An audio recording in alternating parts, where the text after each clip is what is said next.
Welcome to the Ambrose Show. I'm your host and your travel guide to the other side, Ambrose. And to find out more about me, go to my website, exploreyourspirit.com. I'm an author, a wisdom teacher, esoteric wisdom teacher, since we're going to be formal and talk about that tonight. I'm an intuitive interior designer. I'm a podcaster.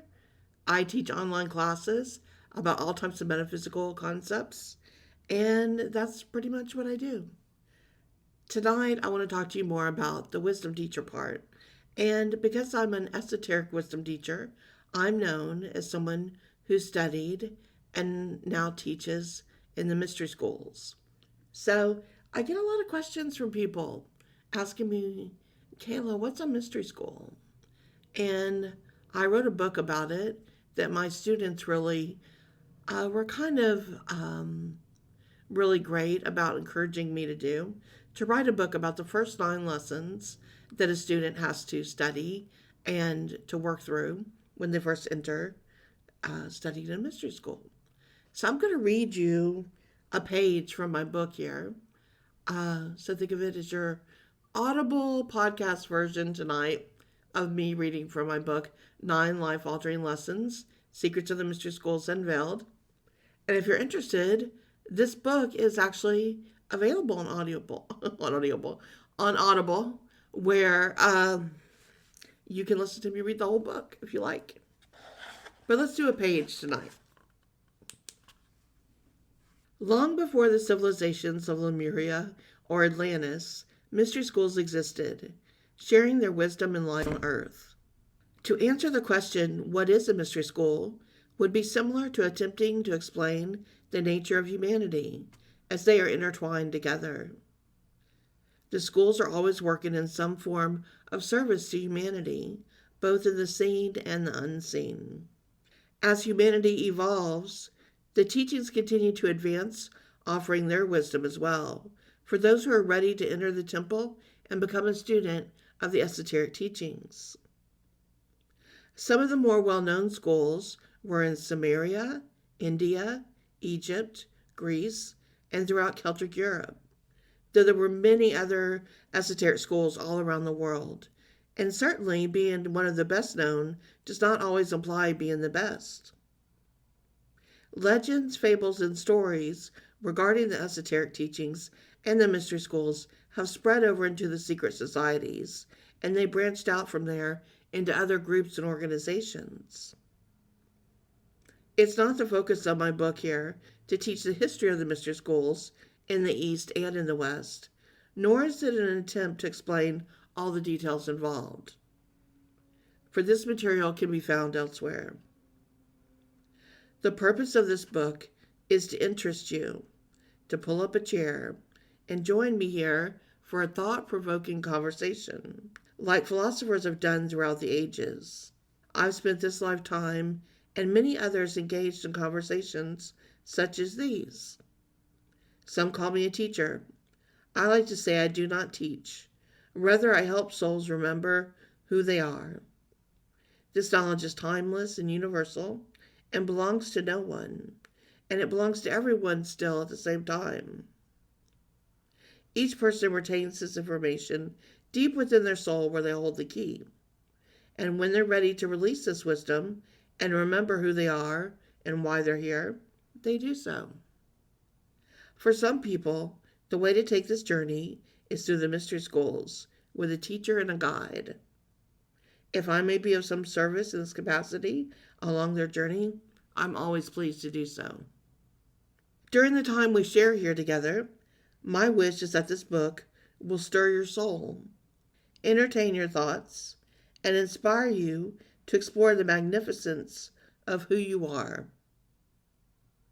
Have no doubt that you are a unique and beautiful soul with much to give and share here and now in this beautiful universe and earth on which we reside. It's not possible to fully discourse or teach 9 lessons here in this book, for the extent of their depth and their wisdom would take volumes. It's also difficult to create a bibliography here of sources, as the resources provided in this book have been shared in private mystery schools in oral fashion for thousands of years. However, the information here provided will most definitely help one decide if they would like to study the esoteric teachings further and learn more. And so that's where I start my book as I begin to introduce myself as a teacher and explain what the mystery schools are. They're called esoteric teachings, wisdom teachings, enlightenment teachings, and they've been known by other names throughout the ages. They were shared through all these places that I mentioned, but they're much older. They're older than the earth. And the wisdom is always found when you look within. In certain times in history, some of this material was presented in a written form, sometimes in sacred symbols, sacred geometry, in scrolls, papyrus. Sometimes it was inscribed on stones and parchment. Sometimes it was carved into buildings. There are always clues showing you the mysteries of these powerful teachings. But here's the interesting part. These teachings can't really be experienced or mastered by reading the book or through just listening. They are just guides along the way for you to open up to introspection and self-observation. You have to explore within and take this path. The teachings, when they're shared, have a way of touching your heart and your soul and leading you in many different directions than you may have thought you would ever go. They're there to stir your emotions. And even when you read and discuss the lessons, you're going to find there's layers and layers in these teachings, what's called in the mystery schools, peeling back the onion. I explain it when I work with a new student that my first goal is to explain the concepts of the wisdom teachings. It's like I'm planting seeds of knowledge, and it goes into the mind of the new student. And over time, if the student cares for these seeds, contemplates and cultivates them, the seeds grow and they yield fruit into the future. It's like a garden. It takes the dedication of working with light and earth and elements and energy to produce a garden with delightful results and an abundant yield. And this is how the teachings work. Rather than you absorbing them in one big, grand gesture, you let them take hold of you and absorb into you. And over time, they change you. They change who you are. They change your perspective and how you view the world. And they take you on a deeper journey. That's how the mystery schools work. And if this intrigues you, then this is where we would get started. If you're a new student to the mystery school, you're called a neophyte. And that means beginner. It means someone new, newly planted, to bring forth as a neophyte. And so in the esoteric wisdom teachings, a neophyte is a student who has just become aware that they may be more than what they previously considered themselves to be.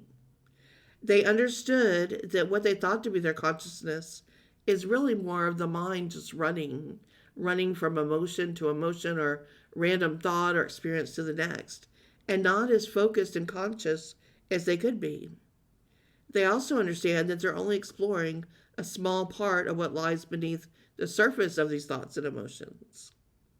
For many students who first come to me, a life-altering experience of some time has happened, or they've done some intense soul-searching, and it's led them to the understanding that they need to look for answers. And so, over time and study, their journey leads them to the ancient mystery teachings. Some of them have connected with their intuition, and that leads them to me. And others find me in really strange and interesting ways. I always enjoy hearing the stories. As you join the school as a neophyte, you remain that way until you progress the next level, which is called an initiate.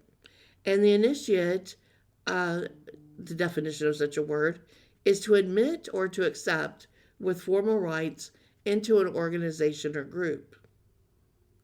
So mystery schools have guidelines for what neophytes must first learn and accomplish before they become an initiate.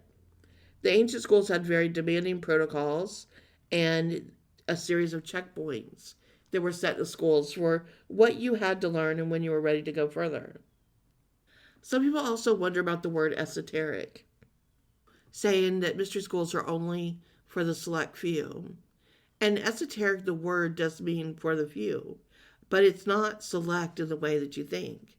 It's select that only a few people at any given time want to work on themselves at such a deep level, want to really ask themselves these questions: who am I and why am I here? Did they want to understand and look beyond what their ego has been telling them? Did they want to perceive life in a different way? Did they want to evolve? Did they want to have an open mind and different perspectives about why the way the world works that it does? At any given time, typically, there's usually about 2% of people in the world who actually want to do that kind of work. So if you're even thinking about this, congratulations, you're part of a very unique group of people who even think about these things and want to know more and do more. Another misnomer I feel I should clear up is that some people think they join a mystery school and then they're handed this secret book that contains all the knowledge in the world. And even if a book could be written, which I don't think it could, the answers would be so complex that the person reading wouldn't really um, understand it, even if they read the answers. That's because there's a series of what we call sacred passages in the mystery schools that were created inside each person. And these passages have portals of entry that you have to gain entrance into every portal before you enter into the heart, mind, and soul, which are opened with alchemical changes. They're first chemical and then alchemical changes inside the body and mind. And this takes a while to open fully. And when each one is open, then the wisdom is granted to the student. These portals are your chakras, and you have to work through each chakra and open them and balance them. And then, as you do so, and you go back through, an alchemical reaction happens, and that opens each of these gateways. And then they open all the way to the third eye with intuition, and then you enter into the higher planes. This is how this is done. It can't be done quickly. There's not a cheat code. You have to do the inner work. This is where you begin to understand some of the terms you may have heard about mystery schools, such as above, so below, as within, so without. These are all hints to the mysteries. What is done up above in the higher planes of the macrocosm, the same pattern is created within you, the microcosm, the smaller version. What you do inside within, what you think about, the emotions you're feeling, the work you do on the inside is what emotes outside of you, without, in your aura, in your energy bodies, what people feel about you, if they feel you're trustworthy or kind or good or otherwise. What you do within reflects without. So as above, so below, as within, so without. Another thing about mystery schools is they're not a cult. And mystery schools prefer that you don't change any beliefs that you have when you first begin to study with them. They're not a religion. They're not trying to convert you to a religion. I'm known for saying in my book, I think it's like page 4, I'm pretty sure, it says, I tell every student who I teach with, do not believe a word I say. All that is asked of you is that you listen with an open mind and consider what is being presented. If it resonates with you, then take it and think further upon it. If it does not, I only ask that you do not disregard it completely, but rather file this information away to reconsider at another point in time. There is no judgment, there is only acknowledgement and acceptance. And I state this in the book for 2 very important reasons for all my students to read.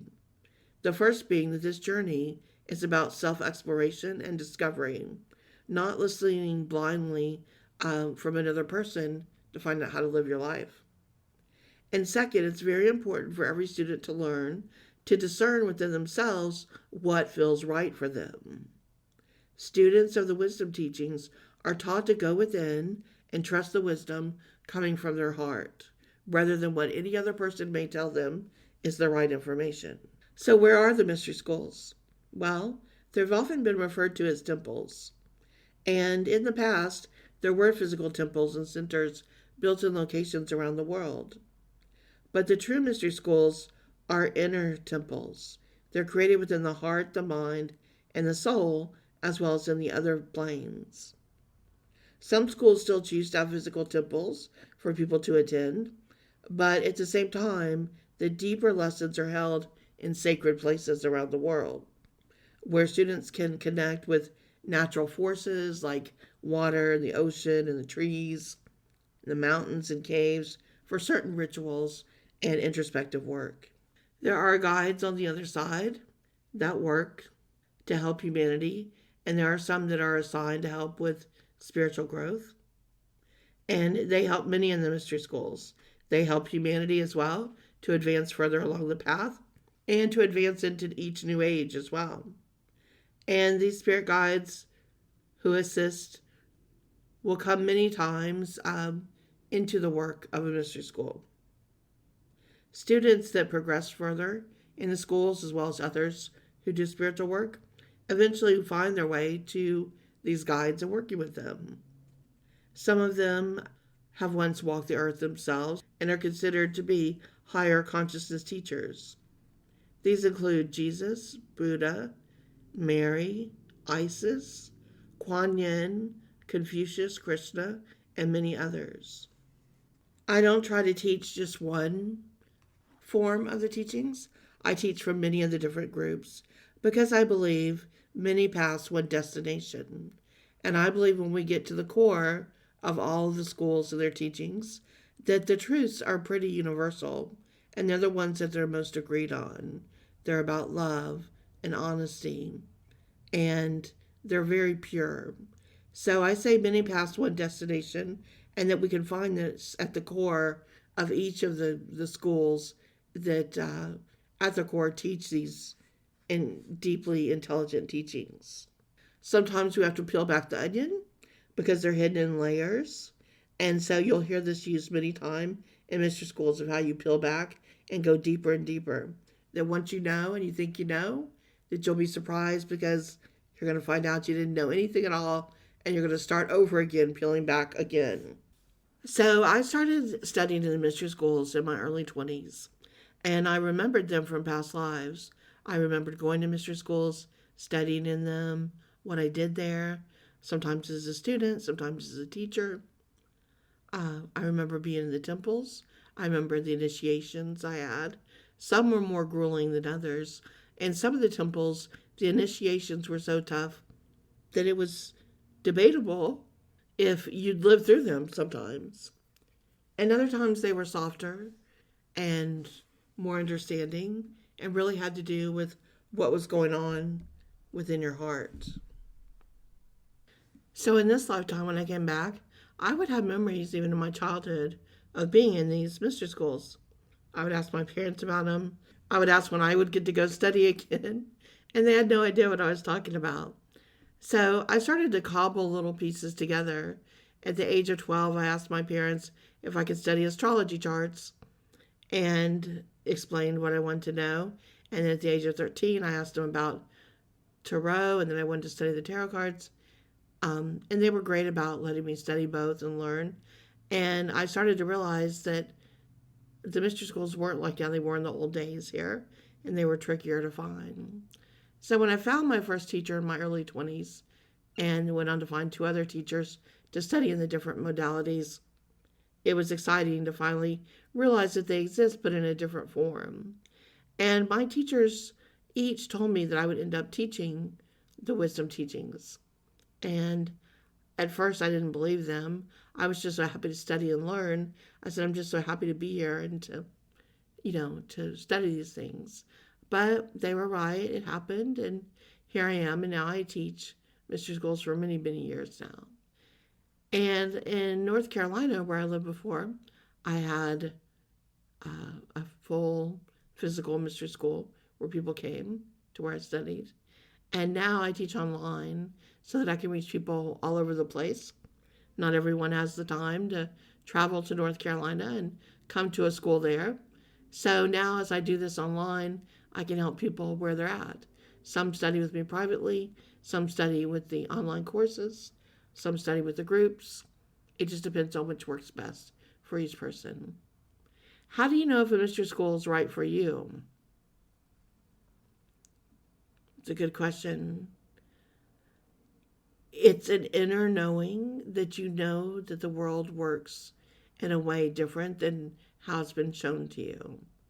It's an inner knowing that the religion you've been introduced to really isn't answering those questions and really has some hypocrisy with some of the stories, or the stories just really aren't explaining um, the deeper facts of what's going on. So it's almost like there's a search going on within you and you want to know more. And then as you begin to study these things, you realize these are exactly the kind of things I wanted to know about, and they make sense. It kind of resonates with you. It's almost like you know there's more. I don't think I could meet a person in this lifetime who has never been in a mystery school and would be drawn to it the same way. I can almost tell the person has done the work before, studied before, been in a temple before. They just carry a certain energy pattern with them. Hard to explain, but you can almost feel it. So, mystery schools will never come knocking on your door asking for you to learn about them, and they rarely will advertise or do anything like that. They'll let themselves be known, but it has to be a calling for you, something that you enjoy doing, and enjoy those type of lessons. So it's always for the student to decide if it's the right time for them and the right place for them to be. But I do enjoy talking about the different types, Egypt versus Greece, and how different they are. Egypt was very heart centric with the Mr. School lessons, where Greece was very mind centered, the logic in that way. Both bringing about interesting results.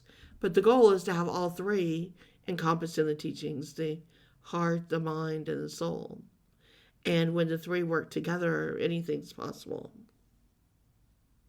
In this chaotic world right now, it seems all three are more separated than ever before. And of course, that's a great worry to myself and others.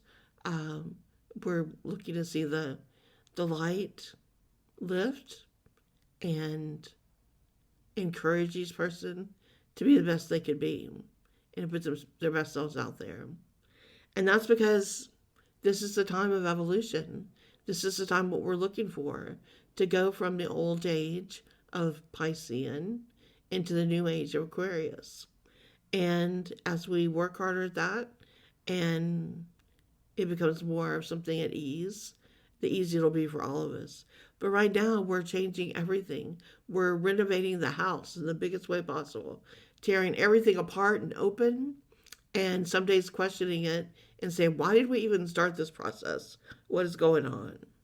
So, if you can understand it, though, that it's a renovation, it can help you to kind of look through some of the messy parts that happened and go, okay, this is part of it. We had to break this apart in order to get to the dream we're having about the other thing.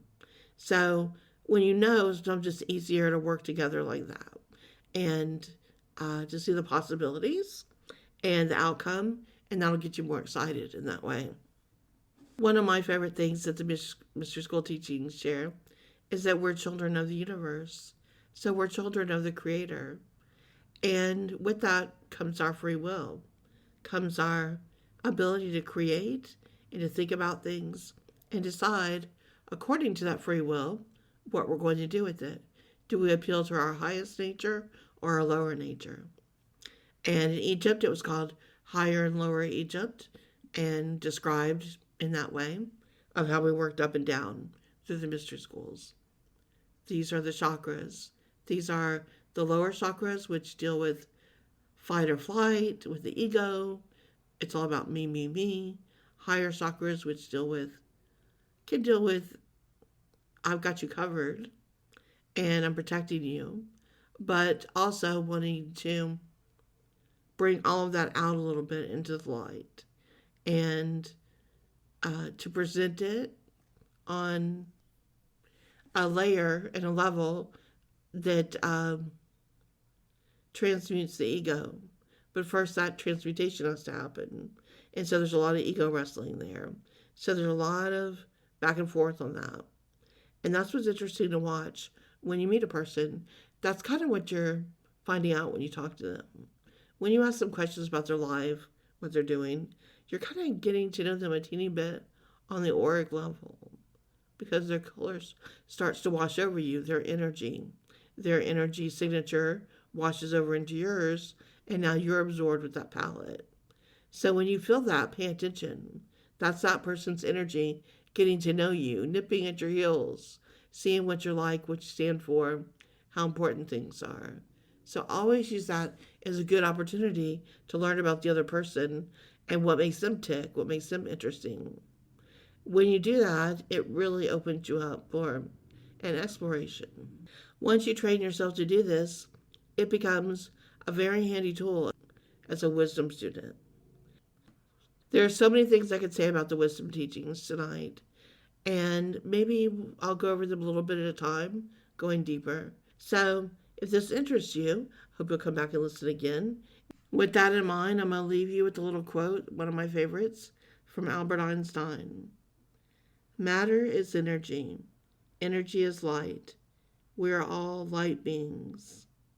And that's what I say when I teach here, is that we are all one, a sea of energy floating in vibratory fields. We're all one light. I also list an alchemical formula in my book talking about the mystery schools that's been used by many.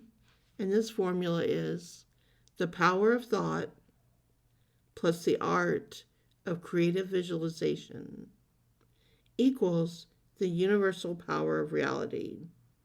That's a deep alchemical lesson there.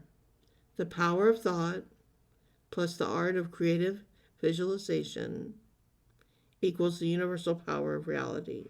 So give that alchemical thought some consideration and see if mystery schools feel right to you. So you may want to explore. As always, it's been great chatting with you, and I hope you're having a good week. And I appreciate all your Ask Kayla questions and more that are coming in about so many different topics. I'll address as many as I can. All right, well, take care.